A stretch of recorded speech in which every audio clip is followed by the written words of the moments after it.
என் இனிய வலைதள பிரியர்களுக்கு நான் எத்தனையோ தலைப்புகளில் உங்களுடன் என் கருத்தை உரையாடி வந்துள்ளேன். ஆனால் இந்த தலைப்பு விபத்தை பற்றியது, வாகனத்தை பற்றியது.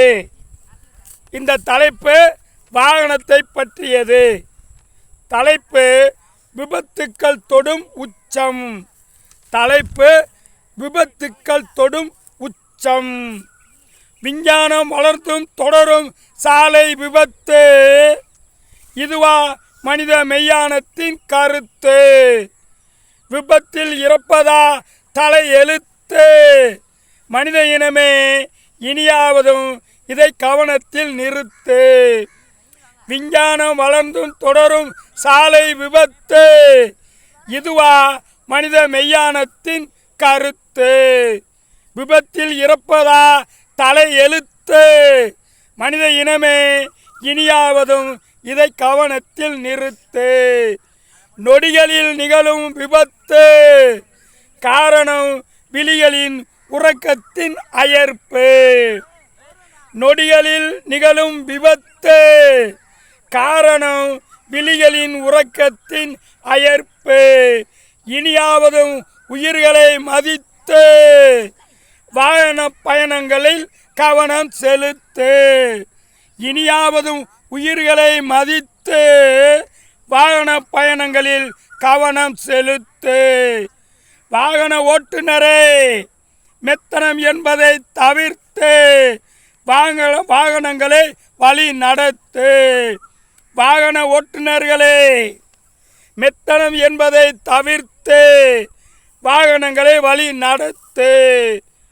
பயணத்திற்கு கொஞ்சம் ஓய்வு கொடுத்து களைப்பை நீக்கிக்கொள் அடுத்து. பயணத்திற்கு கொஞ்சம் ஓய்வும் கொடுத்து களைப்பை நீக்கிக்கொள் அடுத்து. ஓட்டுநரை நம்பியே வாகன பயணம், இனி இதையும் நினைவில் நிறுத்தணும்.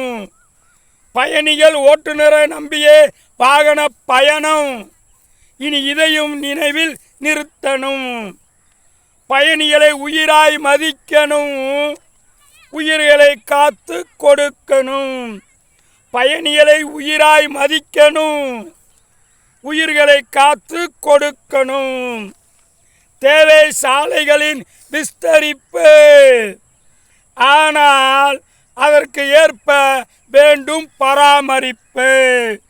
தேவை சாலைகளின் விஸ்தரிப்பு, ஆனால் அதற்கு வேண்டும் சாலைகளின் பராமரிப்பு. இதை செய்ய தவறும் பட்சமும் விபத்துக்கள் தொடும் உச்சம். இதை செய்ய தவறும் பட்சம் விபத்துக்கள் தொடும் உச்சம்.